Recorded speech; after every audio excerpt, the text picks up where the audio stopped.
You know Gray Bar for electrical parts, but there's one more thing you may not be thinking of us for that can help maximize your next project's total value.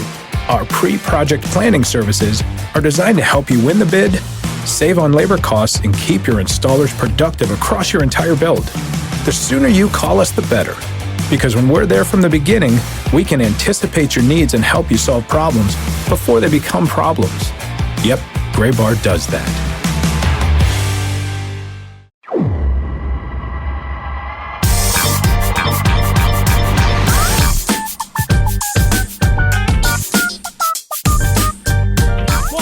Welcome into this week's episode of the Show Before the Show podcast from MILB.com. My name is Tyler Mon. Sam Dykstra is in New York City.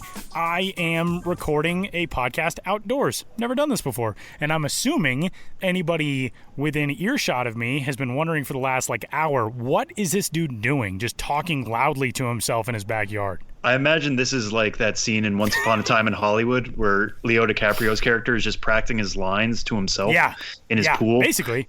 Except you're doing the Colorado version of that and sitting in a lawn chair and just speaking to the trees. The 2020 version at a moderately sized house instead of in my 1960s Hollywood palatial estate in the pool. Yeah, but basically it's the same otherwise. Yeah. And we're in the same in terms of our attractiveness, obviously, me and Leonardo DiCaprio. So, hey, welcome into this week's episode. Gonna try to be a little bit less depressed sounding I am this week. I actually did not listen to last week's episode because thinking about it, I probably wasn't the most dynamic host of a podcast. It's been a scary couple of weeks for all of us. Yeah, but I think we're kind of all in the time now where, and we had a couple of people reach out to us in the past week, thanking us, and this is not to pat ourselves on the back, but just speaking to the general culture of, hey, thanks for the distraction for, an hour and a half, an hour and 15 minutes, however long last week's podcast went for. And that's where we're kind of are as a society. We're still in that mode. Everybody needs to be in this mode, and I can't stress this enough. Stay at home, stay where you're safe, make sure your family is safe, keep your distance from others, do all that kind of stuff to make sure that we are all going to get through this together, but apart for obvious reasons. But we all want that distraction. We all want to be safe in our homes and thinking about other things from time to time. So that's what we're going to bring you this week. Tyler came up with the idea for this week, all credit to him, about looking back on some of the things we missed in the offseason, because during the offseason, it might seem like we have a lot of downtime, but we're still trying to churn out new things, trying to get things either in review for the previous season or looking forward to the following season. And sometimes we miss some stories. And this week we want to go back and make sure we cover some of the stuff we missed, and think that you guys will really enjoy hearing about and also going on and reading, because all of this stuff is still on MILB.com for you to read. So this was a fun one. We've already recorded the interviews, but hopefully this can be that distraction that we know you're looking for. We know we're looking for ourselves in recording the show and putting it up. But yeah, it's hopefully a different tone this week. And don't worry, I know the breeze picked up in this segment. Don't worry. Actually, it's a lovely day here. There will not be wind in my microphone for the remainder of this show because Sam noted we already recorded it.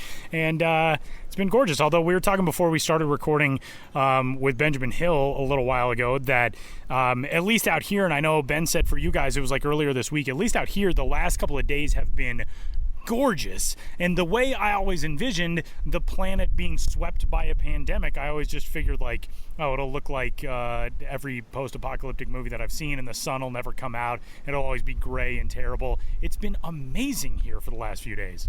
Yeah. It's almost kind of insulting. I mean, a little bit. Here, a little annoyed by it. Yeah. I don't know. It's almost depressing enough to know we should be outside in parks and speaking with our neighbors. Don't do that. Keep your distance. Do all that kind of stuff. Stay safe. But it's nice that we are getting closer to actual feeling like spring, and I know that's baseball weather, but baseball will be coming back at some point this summer, and every day we get closer to the end of this scare and do all the right things and follow the right guidelines, the closer we get to actual baseball. So even if it's a blue sky day and you think this would be a great time to throw the ball around, no, you can't do that now, but it is a day closer to having that actually happen. So with that, we're going to dive into this week's episode of the show before the show. 3 writers from MILB.com coming up to discuss some of their best stories from the offseason, and Andrew Battifarano will get us started next.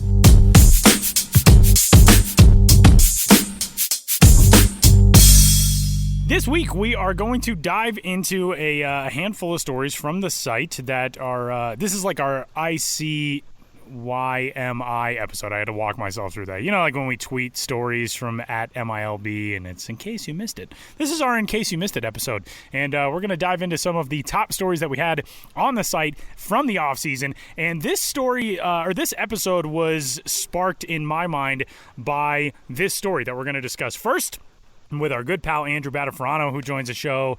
Andrew, it's good to talk to you, buddy. How you doing? Good. Thanks for having me. I really appreciate it. And I think this, like I kind of said to you guys earlier, this is a great idea. And we're just super excited to kind of be on. Well, we're pumped to have you, and this story is up on the site right now. We'll be posting links to it and all that kind of stuff because it was initially posted on the site on January 23rd. And if you are a Cincinnati Reds fan, undoubtedly you've already come across it. If not, this one appeals regardless, because if you're a baseball fan and somebody who has followed the minor leagues and followed player development in recent years, you've come across the name Kyle Bodie. If you do not recognize the name Kyle Bodie, you probably recognize his business, which is Driveline Baseball. And Kyle is now the pitching coordinator for the Cincinnati Reds, an organization that has some of the most interesting young pitching talent in baseball, including guys like Hunter Green, who are on the road back from Tommy John surgery. And there is so much depth to this story. And the thing that I thought was among the coolest elements of it when it came out is how excited the Reds seem to be to plug this story. And Andrew, just kind of give us the genesis of this idea, how you came across it, and the start of investigating Kyle finally moving from just his Driveline situation, a business that he started about a decade or so ago, into a full front office role. Yeah, kind of like everyone else had seen Kyle's name in so many different publications and features over the last couple of years, read about him in the Arm, and was just always kind of fascinated by what he was doing out there.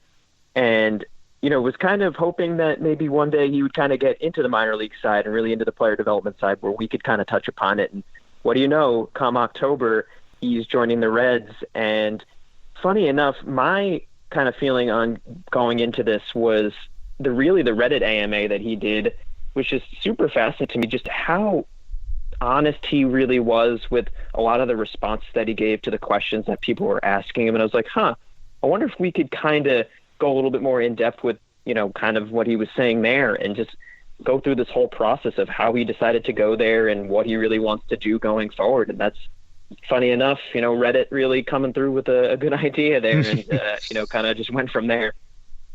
And one thing that stood out to me in this story is that you mentioned from the top that according to Bodie, he had 10 or 12 teams reaching out to him, trying to bring him in on the player development side. He eventually chose the Reds, but part of the Reds interview process was, hey, touch on this prospect. What would your plan be for this guy? And you even talked to Nick Lodolo, their first-round pick last year, about working with the Bodie system, the Driveline system, and how that's going to kind of acquiesce into his first full season. Talk about it from that aspect in terms of what the Reds have in their pitching pipeline and how Bodie plans to take that group to the next level. Yeah, kind of what you touched upon was just kind of the meeting where he met with them for the interview and just was kind of just impressed by what they brought forward in terms of what they're devoting to player development, first off, and just kind of the whole process of running it like he akined it to Microsoft, a place where he used to work. He's seen the other side of it. And yeah, like you said, kind of in terms of, the pitching side that they have and kind of going forward with it, obviously Hunter Green coming, back from Tommy John on the, rehab side, and Casey Weathers, who's a, former Driveline pitcher and, had his own injury issues, and he worked his way back, kind of the perfect match to, get Hunter back and going. And, it's just interesting to see where that'll go. And what kind of stuck out to me, what Kyle said about Hunter, was that he was just very devoted into learning kind of this analytical side and really just wanted to, has the chance to change his mechanics. And he seemed really invested into doing that. And it's just, they really had this idea to bring in the numbers plus, what they had, previously before Kyle was there. And I don't know how much they got into it because spring training was cut a little bit short with, everything that's going on, but they have this biomechanics lab down at Goodyear, and they really just wanted to get everybody on board with just the whole process. And it wasn't just the players themselves, but it was getting the coaches to understand what their jobs were, to kind of relay this to the players. And I think it was just super fascinating to see the whole process of kind of putting it together, and hopefully we'll see it in action, over the next couple of months, couple of years. One thing that was really interesting, Andrew, was the process of the interviews and the hiring procedures for the Reds. And I think it would be one thing if an organization just kind of at the front office level decided, well, we don't really know much about this guy, but it seems like he's got results. Let's try to bring him in. The Reds, I know Kyle described in your story that he felt almost like the interview process was like what he went through when he worked at Microsoft. And that front office obviously has very much embraced the analytical movement. They've got one of the largest analytics departments in baseball. It says a lot about the Reds, I feel, that Kyle would be so open to working with them because of that. Tell us a little bit more about what he had to say with, when he first got to interviewing with Cincinnati and the impression that made on him. Yeah, that it was his last interview of the group that he decided to, interview with during this process of deciding if he was going to, go and work with the team. And just that they brought just kind of a different mentality in terms, like, you mentioned it, and I mentioned before, just working like Microsoft, and they gave him this itinerary to go off of, and they're like, hey, you're going to have to meet with the president of the organization. You're going to have to meet with the farm director and talk about macroeconomic scale of, how you're going to work with an entire development system. And it was just, you have to impress all of these different people, and you're going to have to give, good answers to everything that they're going to ask, and you're really going to have to shine. And to him, that really stuck out, that like, wow, they're really devoted into, this whole process, and this kind of, is what is going to entice me to come there. And, sure enough, it was kind of a perfect match for both sides in terms of that. And, Derek Johnson, he's a good friend with Kyle, and just their coaching styles are pretty similar. So it was just kind of the perfect fit in terms of the analytical side and also just, philosophical side. And to kind of wrap on this, I think, as we've mentioned throughout this interview here, is Driveline's pretty well known at this point for getting results, getting guys to bump up their velocity. I think Tucker Davidson, who we've had on the show this offseason, shortly after being on the show, threw 100 miles an hour at the Seattle Driveline facility. But what about their philosophy? What are they bringing to the table through Kyle, now onto the Reds, that's allowed guys to take that next step, especially with velocity? What is their core philosophy, or what is their core work that allows that to happen? Yeah. I mean, a lot of it, I think, has gone mainstream for what maybe seemed to, not be that way, maybe even a couple of years ago. And it's just gained kind of that, that steam over the last couple of years, whether it's the weighted balls or using the Edgertronic or the Rapsodo, using this kind of different technology to get guys to the best of their abilities that they're able to reach. And, maybe they weren't able to reach that before, they were able to use these different training methods. And I think the core of that kind of ties into, what he wants to do with the Reds. And I think one of the things that he said, talking to me, and I put in the article, was just that he wants to have a plan to get anyone to the major leagues. And, he says it's not always possible because not everyone is going to make it to the majors. But if we can lay the roadmap for them to potentially get there, that's like what we can do. And I think it was just great that not every person or every player in the organization was just a number on a spreadsheet. Every person is a real person, and they have, different abilities and different skill sets.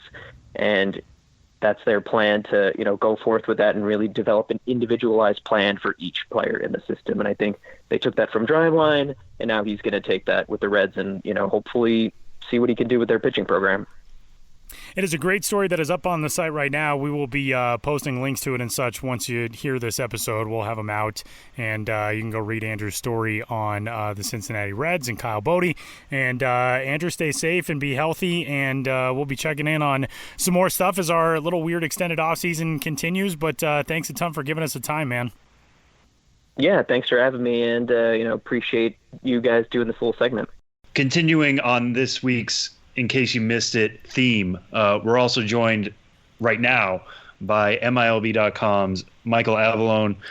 Mike, thanks so much for joining us. We're going to talk to you here about one story that I wish we could have talked about back in February when you wrote it, about Rob Whalen, now a Mets pitcher, somebody who has overcome a lot to get back to the Mets this spring, specifically when it comes to anxiety. This is a part of the game we don't get to talk about a lot. I was very grateful you wrote it for the site as one of our best pieces of the offseason. But yeah, first off, welcome into the show, but also take us through this piece, reporting it, talking to Rob about not only coming back from anxiety, but learning about himself and getting comfortable enough to get back onto a minor league mound. Right. Well, first off, thanks for having me. And it was a very interesting piece to kind of research, write, and then, talk to Rob himself and hear his story in his own words. I think it's very easy as ball players and fans of ball players, even as you get older and realize these guys are human beings, not just some robot on a television. They have feelings, they have personalities, and they go through things the rest of us go through. Just because they're, so talented at a sport and, a celebrity in a sense doesn't mean they're any different than the rest of us. And unfortunately and fortunately for Rob, he kind of had to go through it. One thing I did take out of it, talking with him, he was very eager to talk about it. I would ask a question and it would just kind of delve into other aspects of what I was looking for or what he wanted to talk about. He was very open, held nothing back, wasn't ashamed about any of the experiences he's gone through, which is a good thing because I think it's something that people should not be ashamed about it. There's a stigma, I think, still maybe less so than there used to be, but a stigma of some sort that kind of can latch on to a professional athlete or anyone that is dealing with this type of thing, and for him to be so open about it, I think it opens up a lot for other people that might be suffering through things that maybe are keeping it to themselves when in fact they should open up to others, whether it's a healthcare professional or loved ones or friends to kind of get it off their chest and seek help. Michael, this story is so fascinating because we see it happen from time to time with athletes, and you hit the nail on the head. I mean, I think so many people view it as, oh, these are professional athletes. They're playing a game for a living. What could they possibly have to be, whether it's an anxiety issue as it was with Rob Whalen or somebody who gets the yips in a baseball sense or, those types of things. When did this stuff all start for Rob Whalen? It's not obviously as simple as just October 16th of 2013 he really started, but when did this really become a big issue for him? He grew up as a Mets fan. He's taken in the 12th round by the Mets in 2012, starts climbing the ladder in that organization, gets traded, but when did this all start affecting him as an athlete? He said he was always kind of an introvert overall, even as a youngster. But in terms of the anxiety issues, it didn't really hit him until 2016. That's when he said things kind of started to manifest and kind of snowball. He was traded from the Mets to Atlanta in 2015, halfway through the year. The Mets were making their push to the World Series that year, and he was part of a package that got the Mets Juan Uribe and Kelly Johnson. The next year, in 2016, he actually had a very strong year, but he was coming off of, I think, knee surgery, and he just said, some things just weren't feeling right, and, even though his numbers were fine, he just kind of wasn't all there. Those were kind of some of the actual words he used for me, and, after that season, he actually was traded again to the Mariners, and from there, things just kind of really went south. He kind of had shoulder fatigue, and then that, his numbers suffered in 2017 with the Mariners. He made his major league debut with Atlanta in 2016. He pitched, reasonably well, but in 2017 got back up to the majors, even though his numbers were not good. And it just kind of snowballed on him. He just kind of felt the world closing in around him.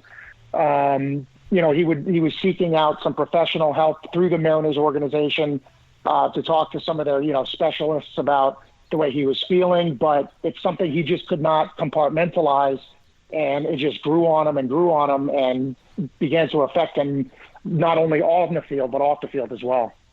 This situation with athletes who deal with it, the Mariners, it's kind of interesting the fact that it happened in the Mariners system. Andy McKay, who's the director of player development on the Seattle side, formerly with the Colorado Rockies, who had a player who pretty famously went through this, and Tyler Matzik. And he similarly, I guess, to Rob in this circumstance this year, looked like when spring training was going that maybe he was on a solid comeback trail. But Michael, you paint this picture, and it's a heartbreaking one. Headed to spring training in 2019. He's getting set to go down to Arizona, report with the Mariners in Peoria, and he said, this is a quote from the story, quote, "My sister was going to take me to the airport and I just couldn't do it. I broke down and I couldn't go. I didn't want to go to camp and face everyone. The next thing I know, I'm calling Seattle to tell them I was retiring." And if you look now at the transactions list on his player page, it's kind of fascinating because it says March 5th, 2019, right-handed pitcher Rob Whalen retired. The very next transaction is January 27th, 2020, right-handed pitcher Rob Whalen assigned to Binghamton Rumble Ponies.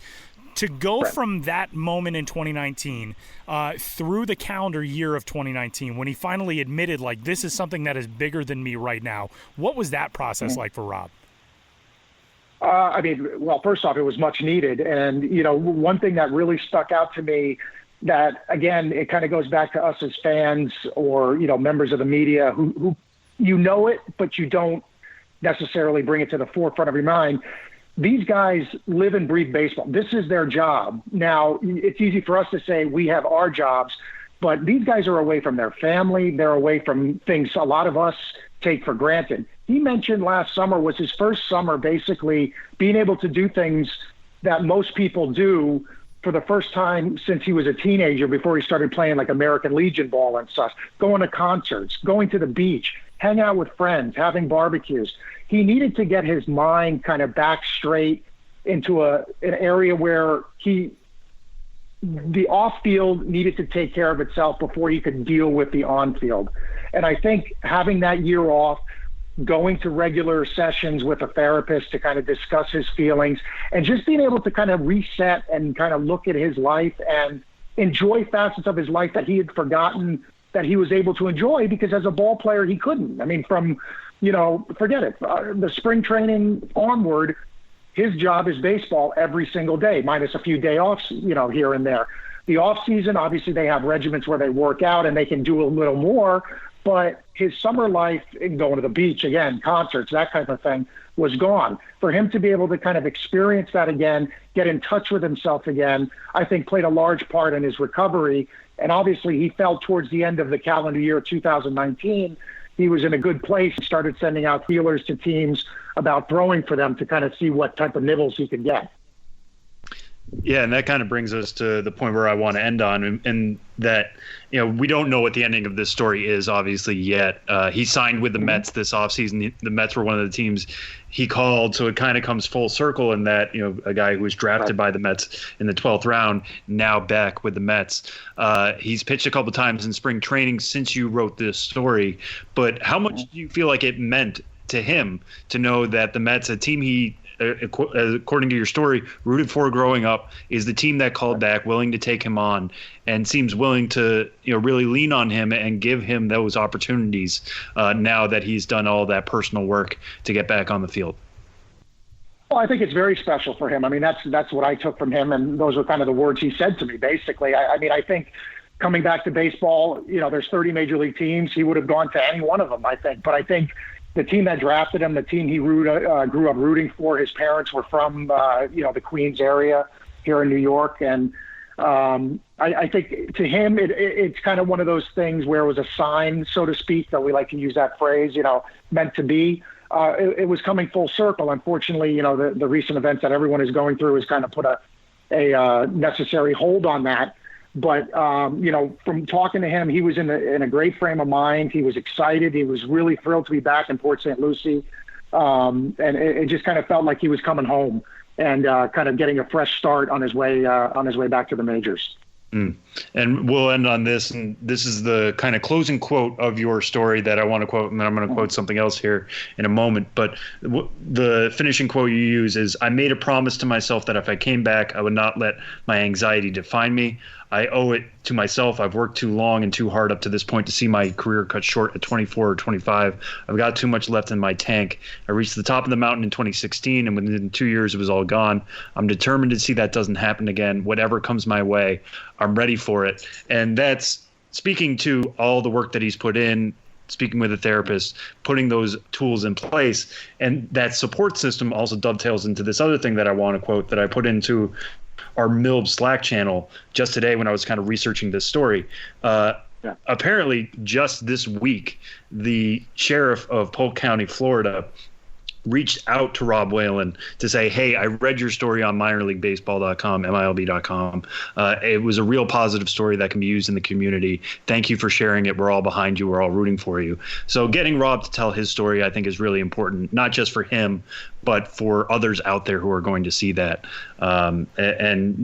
Thanks so much, Michael, for sharing it, not only back in February, but here on the podcast.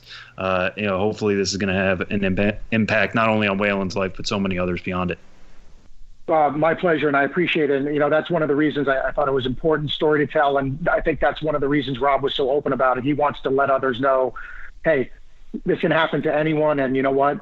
Don't keep it inside. Get the story out there and help others who need it. And we go from talking about a Rob in Rob Whalen to talking to a Rob in our very own Rob Terranova. Rob, what's going on, man? How are you? Good. I'm doing much better after that introduction. Thank you. It's a very Rob-centric show today. I want you to know. We're Fantastic. A very pro-Rob podcast, a Robcast. And I'm honored to be a part of it. Shouldn't have made the dad joke. I'm not even a dad. Well, good. We're honored to have you, as always. And before we get started this week, I just want to point out to people, Rob's family owns a bakery.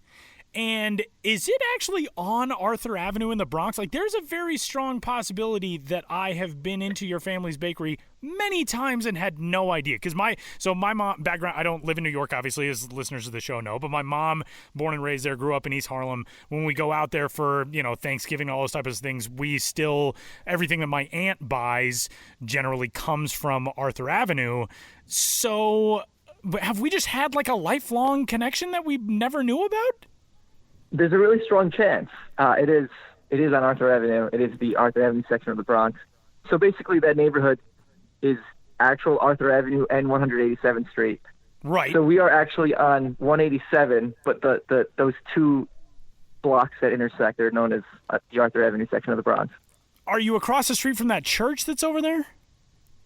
Not that church. I just call it that church. That church. Yeah, that's Mount Carmel Church, one of the nicest churches Carmel. in the world. Yes, yeah, it's incredible. And we are on the next block for Mount Carmel. I am virtually positive. Anyway, we'll dissect. We'll dissect after the show. But Rob is on to talk about one of his pieces from February, which is another one of our best stories of the offseason as we continue rolling through on this In Case You Missed It episode of the show. Rob profiled Rachel Folden, who was hired by the Chicago Cubs back in November, and a really fascinating story. She's a hitting instructor in the Cubs organization. You've probably seen, if you've followed anybody across the game really since the close of last season, videos of her taking swings or some of the instructional work that she's done, all that kind of stuff. And obviously, the same way we've profiled, women who have been hired in broadcasting roles in recent years in the minor leagues. And now with Alyssa Nacken, the San Francisco Giants have a uniformed major league coach who is a woman for the first time in baseball history. This story is really cool because Rachel gets to add a hands-on element in terms of being kind of a tutor in an organization as a hitting instructor. Tell us about the being able to uncover the elements of this story that you told. It's such a cool piece for the Cubs to add to this organization, and also she's a really good hitting instructor, and this seems like just a great hire regardless. So basically the Cubs just went into this season thinking we need a facelift. We want to kind of do an overhaul top to bottom, and it started with the hire of Justin Stone to take over their hitting and bringing in technology and all the newest things that are available to players and scouts and everybody. And Justin Stone has a close relationship with Rachel Folden going back a few years. And talking to Justin, he said that the first person on his mind to bring in for this was Rachel, who has a lot of experience with all this new technology and how to use this information, how to analyze this data that these new machines collect. And basically, they brought her in for an interview, and everyone made it really clear this wasn't a headline hire. This wasn't we want to bring in a woman just to show we're being diverse. This was absolutely a merit hire, and her credentials speak for themselves. And basically, Rachel comes in, and she's in charge of the new state-of-the-art Cubs hitting lab. And just talking to her, she was really great. I asked her 10 minutes. She spoke to me for a half hour. And she just kind of got into what she does on a day-to-day, which is a lot of work in the cages, working with the younger guys, trying to implement a new culture. And the one thing that really stood out about what separates her from everyone else, what her focus is basically time. She said, if we can give a hitter more time to make a decision in the box when a pitch is coming in, then that's the goal. You can make better decisions, even if it's a millisecond. Any fraction of time that we can increase to a batter to make a decision on a pitch, that's the goal, and that's what we're trying to do here. And everything was just really fascinating how she broke stuff down, and that's kind of their new philosophy, and that's what they're trying to do in Chicago now. And before we get into what all that time means, I just want to read off some of her credentials and what got her foot in the door with the Cubs here. She's in the Marshall University Softball Hall of Fame. She played in the National Pro Fast Pitch League from 2008 to 2012, coincidentally with the Chicago Bandits, so she knows the area pretty well. She was an assistant at Valparaiso University in 2009, 2010, and she founded Folden Fast Pitch, which was its own training facility working with baseball and softball players based around that technology and data. So obviously the resume is there. But when you talk about time and getting hitters time, how does she identify where to find those milliseconds? Because it's easy to say, hey, we want you to be ready for the pitch a little quicker to determine whether it's a fastball and breaking ball. But how do you translate that into batting stances or hitting philosophies? What has she done to identify that? Her two focuses, she said right now, are strength and conditioning as well as swing mechanics. It's making sure guys are in the best shape that they can be to make sure that their body's responding properly, as well as maximizing the efficiency of swing mechanics. So she said if we can make sure everyone's body's moving properly, then that does increase the efficiency and that does help maximize a hitter's time. And the one point that she brought up, and she said this to me a few times, was velocity. Pitchers' velocities are at an all-time high. She said, this is why guys are going up there to the plate and they're just getting blown away by these pitches. So it's basically the evolution of the hitter. So she said we've seen the evolution of the pitcher to this point now. Triple digits, which used to be so rare, is almost now the bottom line. You want to be an effective reliever, the bottom line is triple digits. So now it's about adapting to that as a hitter so that guys aren't getting blown away anymore. And again, that goes back to just maximizing the efficiency of swing mechanics.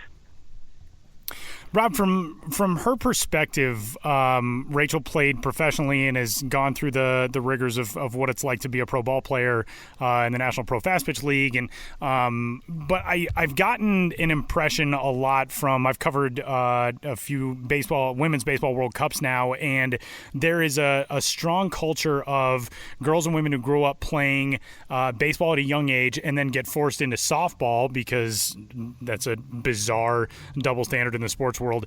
Their love is always baseball. There are so many of those athletes who go on to do amazing things in softball, but still have always held on to that love for baseball. For Rachel growing up and having gone on to be an incredible softball player, did you get the impression that she had kind of always been a baseball first person who just didn't really have that route available to her? Because it's so cool now seeing the way Major League Baseball with the Pathfinder series and other things is starting to encourage more of girls and women's participation in baseball. And we have these luminaries now that are stepping forward with her and Rachel Balkovic and Justine Siegel and people that we've talked to on the show. There is so much of that love on that side for the game of baseball. Does she strike you that way too?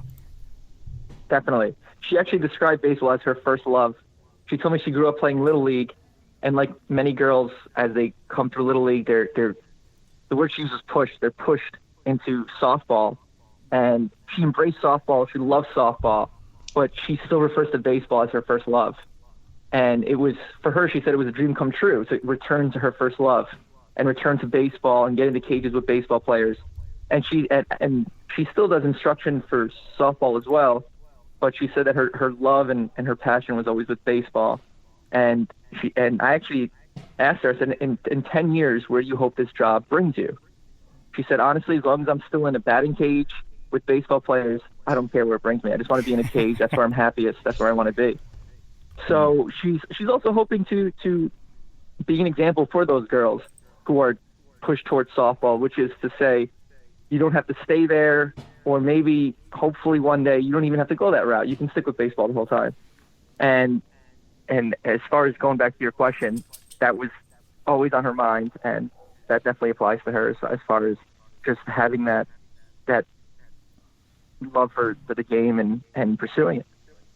And one last aspect of this job that I want to touch on that you touched on in your piece is just getting to know players on a personal level, trying to meet them where they are. You know, it's one thing to be able to talk shop in the cage and talk about launch angle or talk about getting ready at the plate and finding those milliseconds, but it's another to know their situation. And Rachel Folden speaks about this in the piece in terms of, you know, she was somebody trying to get noticed in college and then playing the fast pitch circuit as a pro for not much money, kind of like what minor leaguers are going through these days.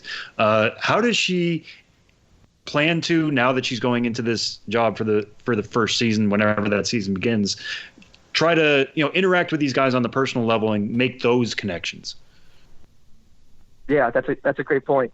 And so what set that up was the question I asked her was if she feels like there's any disadvantage going into this, you know, quote unquote man's game as a woman. And she said, not at all. She said, because the second I start talking to these guys, they know I can relate to them. They know that I understand what they're going through because it's what I went through.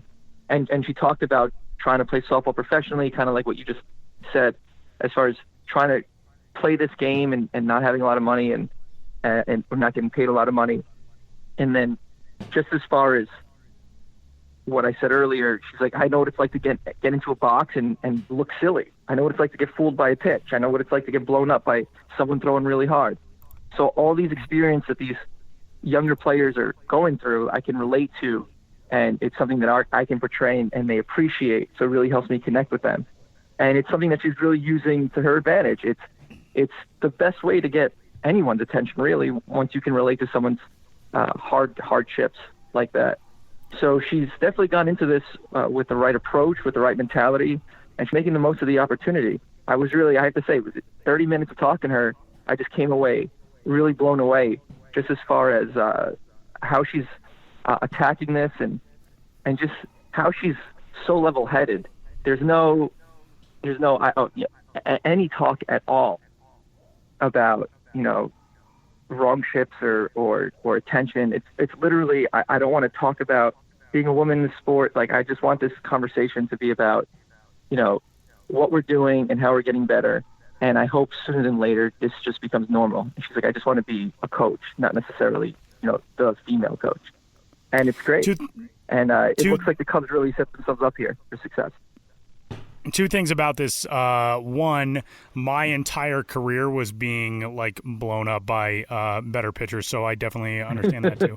And two, one thing that I think is really, really cool is so much of the hand wringing and the idiotic, oh, woman in baseball, that can't be done, blah blah blah, is from a segment in an age group in society that is aging out. And I think it's really neat how athletes of this era and as much as it pains me to say it, you can't even really say the millennial era because the athletes who are coming into professional sports are not millennials. Millennials are already like in their mid to late 20s and late 30s now. So it's the Gen Z era. They're all so open to being coached by whoever is going to make them best. If you were to go into the Cubs organization and talk to 100 guys who have already gotten a chance to work with Rachel, 100% of them would say, yeah, she's really good at what she does. And I think that's really cool about where we are in sports. So we've seen, obviously, the NBA kind of led the way with this, with women who were in officiating and then on coaching staffs and that type of stuff all the way back in the 90s. And now as the NHL and the National Football League and Major League Baseball have gotten into it as well.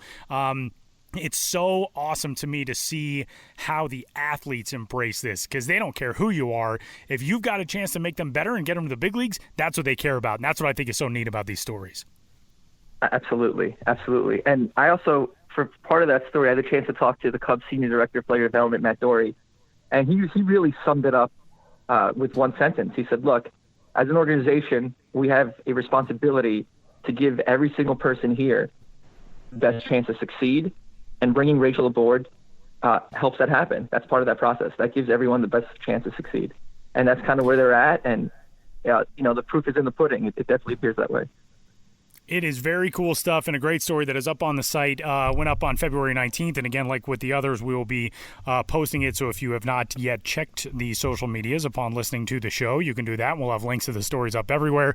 And Rob, big thanks as always for joining us, buddy. And be safe. And we'll talk to you about the next great piece that you come out with soon. No pressure. Appreciate it. Thanks, guys. Stay safe out there.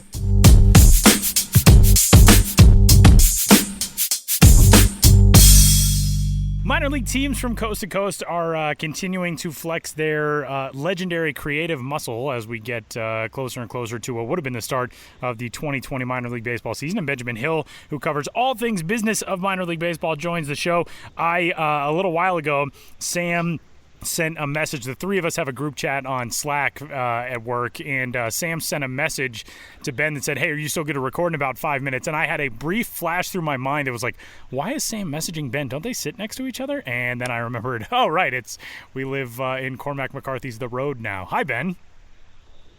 Hi, Tyler, and hello, Sam, who was not sitting next to me, but there's still a great proximity between me and Sam. We are both in the borough of Brooklyn. If you had to guess, which side of you is he sitting on right now, with a vague idea of where Sam is? Sam Dykstra, I believe, is to my left. Okay. Where are you facing, Ben? Are you facing north right now? I'm trying to figure that out. In general, yes, I am to the west of you, so I am to the left. But where are you facing? Yeah, I'm Paint a picture for me. I live on Beverly Road, and I'm facing towards Cortelyou, and to my left is like the numbers going up, and I'm between 16th and 17th. I'm pretty sure you are to my left. Okay. But I'm to both of your lefts. You are way far out there. Comparatively. But with that, let's dive in and discuss some things that Ben is already working on and writing up and putting together for the site. Ben, it is the weirdest time that any of us have ever experienced, obviously, in our lives. And minor league baseball, I think, thrives on the weird in a lot of ways, and front offices do that especially. And this has been a fascinating, albeit brief, case study into how teams are already trying to adapt themselves to this reality of where we are. But there are some teams across the country, some front offices and some staffs that are already doing some really innovative, really creative, really cool things. And I know you've been in conversations with a lot of them. Give us kind of the lowdown on what you've been hearing from teams and how they're starting to get themselves adapted and motoring in this. Yeah, when we talked last week, I think the industry as well as us personally were figuring things out. And this week has been great just to kind of get, settled. And, I think not just me, but people who work in minor league baseball, we're all adjusting to this new reality. And people who work in minor league baseball, for the most part, of course, are now working from home, doing the same things a lot of people are doing, Slack chats and Zoom conferences and whatnot. I've talked to quite a bit of people, who work in minor league baseball throughout the week. Most of it just kind of off the record, checking in, just trying to get the lay of the land kind of thing. A very common sentiment is, hey, we're just doing things on the fly. But, there's that kind of positivity in a sense. I mean, I know there's a lot of emotions right now, but positivity in like, look, in this industry, so much is doing things on the fly. So much is adjusting to circumstances beyond your control. So I do think there's a little bit more of a mental, willingness to be like, whoa, this is something we weren't expecting, and it's way beyond anything we've experienced. And it's not the same thing as, between any promo going wrong or anything like that. But I think there's this larger kind of psychological approach in minor league baseball of being like, whoop, didn't expect that to happen. That does maybe lend that spirit to what's going on now. I'm like, whoop, we just got to make it up as we go along. So I'm actually working on a story right now that's more of like a big roundup of just things I, have tweeted about, talked to people about throughout the week. It's just kind of things that teams are doing right now as they try to think of like, well, what can we do for our communities? What can we do to just distract people online? That sort of thing. So you can check out the story on, of course, MILB.com Thursday, tomorrow, when the podcast drops. But, it's all over the place. Like, I think we might have mentioned this last week, but, teams are playing some of their canceled games, via MLB, the Show 20, that has minor league rosters. So teams like Binghamton Rumble Ponies are going to play out the entirety of their season. We had a 3-game exhibition between Lehigh Valley and El Paso that was streamed live on Twitch last week. So I think Reno and Omaha are playing tonight, Wednesday night, in a MLB The Show 20 game. Maybe not a substitute for the real thing, but I think something we'll continue to see more of as teams try to get creative, kind of simulating the season and, being creative with it, editing together a highlight package from their virtual game, having their announcer narrate some of the action or narrate the highlight package, that kind of thing. I think one team that's been really interesting in the early going, Pensacola Blue Wahoos,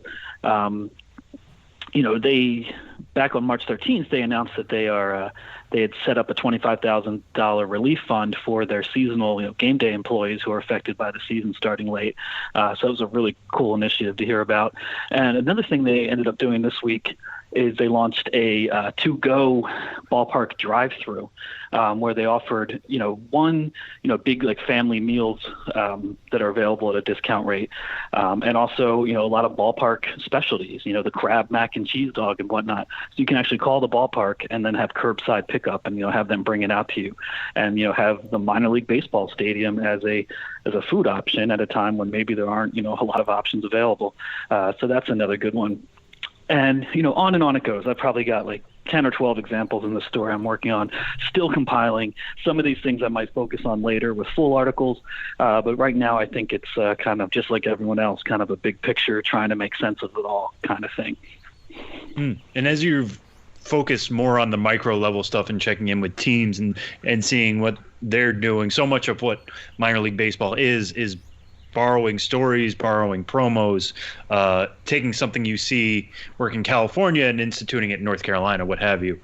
So in what you've seen so far, what do you feel like is something that a club is doing that is most replicable, that every team could be doing right now to help fans get through this or to help game day workers get through this, what have you?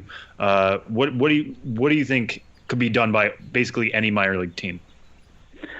Well, I don't know if there's anything applicable across the board, but I think both the things I just talked about, whether it's playing MLB The Show, I think we'll see a lot more of that. I think maybe more ballpark drive-throughs, that kind of thing. I've seen a lot of teams doing things, and I think we'll continue to see more teams doing things in relation to, kids are working from home, learning remotely. And obviously a lot of early season games are like the education day games, when kids from all over the area come with their schools and the school buses. And, a lot of those games, the teachers are provided with curriculum developed for going to a minor league baseball game. So we've seen teams adapting some of that curriculum, putting it online, trying to make their education day curriculum available. We've seen education stuff like Columbia Fireflies creating a reading program that has incentives and prizes, related to at ballpark things like tickets. I think that's something we're seeing a lot of and continue to see more of, is sort of engaging with kids, even as something as simple as, people, having like, creating the teams creating coloring books or word searches or, anything that can kind of serve as a diversion for the kids. So it's really all over the place. So I think we'll see a lot of that kind of thing. a lot remains to be seen. So it's just kind of making it up as we go along. But I think a lot of things I'm writing about in this story already have been or will be adapted by some other teams, and some might be just one team that had an idea and that's it. Like the Oklahoma City Dodgers. They're selling things online. Their team stores open online, like most team stores, and they have an offer of you get a free roll of toilet paper for every order of $30 or more. Just a goofy little thing, but that's the minor league spirit. Trying to have a little fun at a time when it's hard to have fun. And who knows? How did they get their toilet paper? Enough to give it to fans. But it's just and do you think it's going to be one of those things. giant rolls that they put like in the stadium bathroom toilets? Like that to me would be hilarious. They ship out one of those that's like the size of an old record. Yeah, it might be.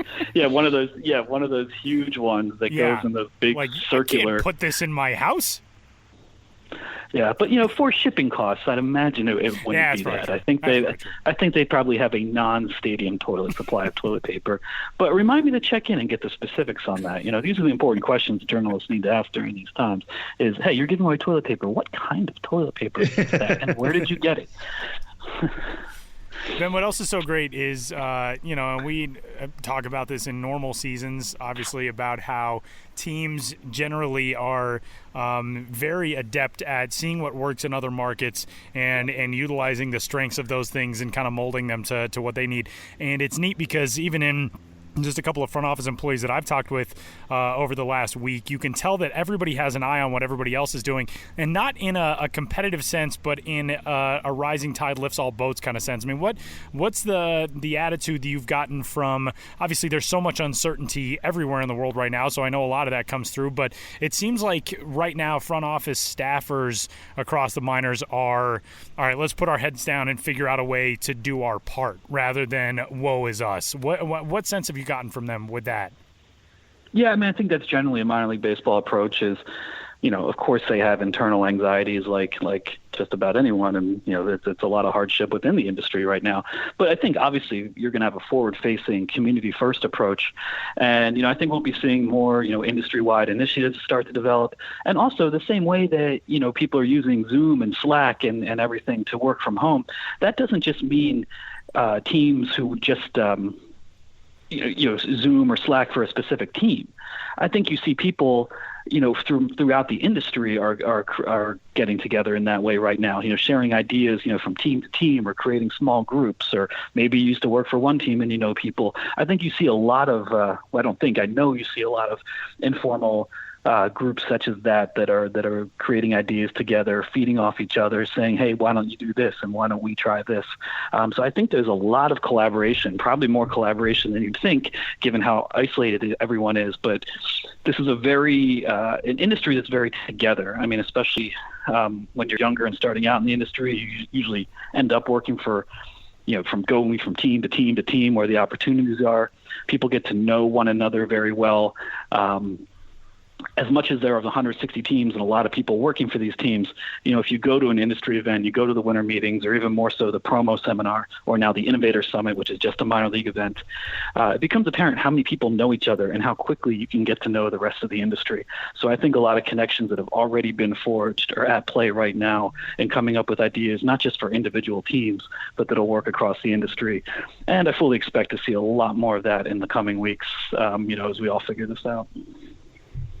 Benjamin Hill on Twitter at Ben's Biz, and all of his stuff, of course, is up on the site as well, and continuing, like all of us, to evolve with everything, with the content that's coming and the stories from across the minors and front offices and all that type of stuff. And Ben, be safe and be healthy, and we'll talk to you next week, buddy. Yeah, and I forgot one thing, that last week we didn't really plan it, but we ended up having an impromptu, conversation about baseball movies, and that was that whole thing was started because you thought I'd already watched The Sandlot. And I said, Tyler, no, I said I'd finally planned to watch The Sandlot. I still have not watched The Sandlot, but I'm going to watch The Sandlot tomorrow. Today, if you're listening to this podcast, March 26th, 8 p.m. Eastern Time, and I will live tweet The Sandlot Thursday night at 8 on what would have been MLB opening day. And then finally I can put this whole Ben's never seen the Sandlot thing behind me. Desperate times call for desperate measures. That is fantastic. Good work. And we will all be waiting with bated breath, whatever that means, for the Sandlot reaction. I'm excited. Thank you. I'm just trying to give people something to get excited about in these very non-exciting ho-hum times. Thanks, Ben. Thank you, guys.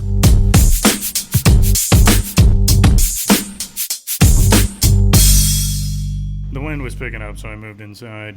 So we're not going to do an entirely outdoor episode of the show before the show. But hey, it's pretty close.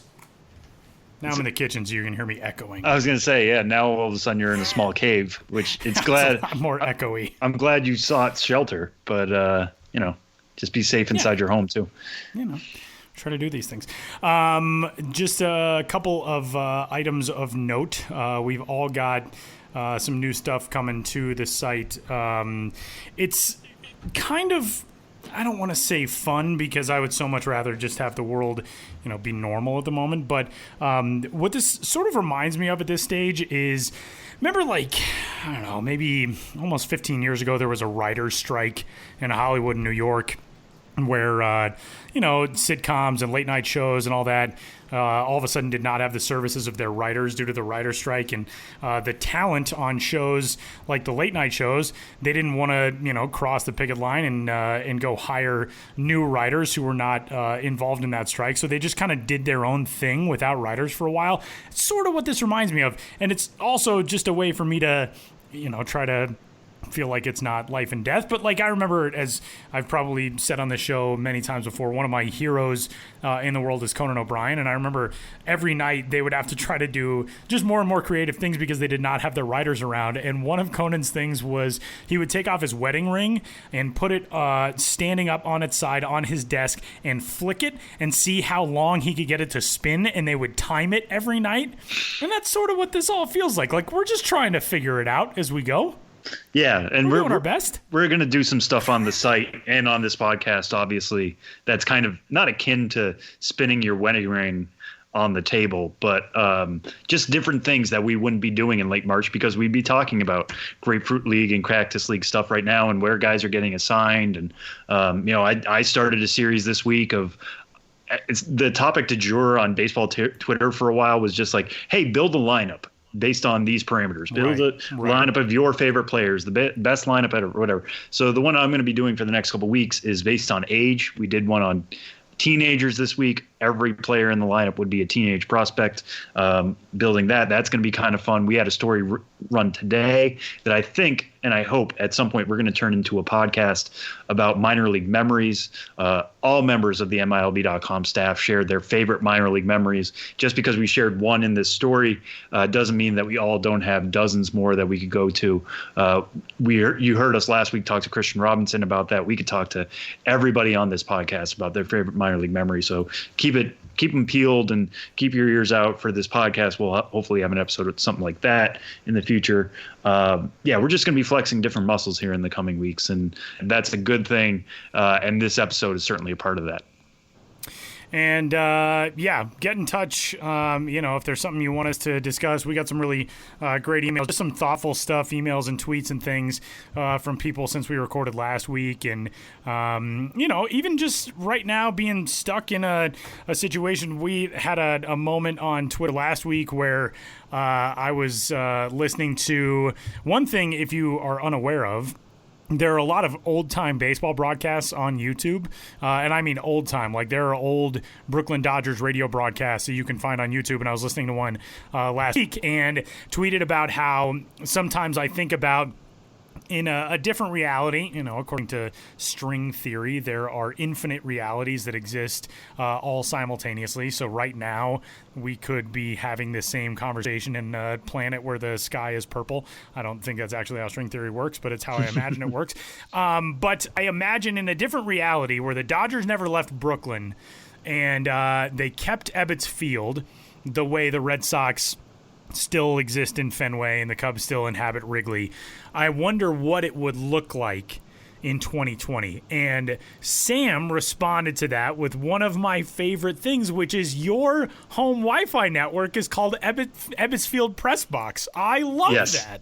Yeah. When I first moved in here, I was trying to think of like a good Wi-Fi name just to get the neighbors like confused, or some, when you look up your own Wi-Fi, there's every neighbor relatable. You have. Yeah. FBI is a popular one, stuff like that. Right. But I was like, I live in Brooklyn. I'm about a mile away from Ebbsfield, where Ebbsfield used to be. Wouldn't it be cool to tack on to the Wi-Fi network of the Ebbsfield Pressbox in the way that I do for press boxes all over the country and whenever I'm covering baseball? And I hope somebody in the Windsor Terrace neighborhood at some point tries to log on and is just like, wait a second, is the ghost of the press box Wi-Fi? The mid-1950s press box Wi-Fi is still hanging around. How do you think Vince Scully got his voice out there? It was the Ebbsfield press box Wi-Fi. He was connected over an access unit. He had his little Comrex with a direct hookup with the Ethernet cord. No, was that not? That wasn't actually how it went. It sounds right to me. I don't know. But it's we're all trying to smile and make it through every day, and we love and care about all of you, of course, for tuning in. You have our endless thanks, and get in touch whenever you would like.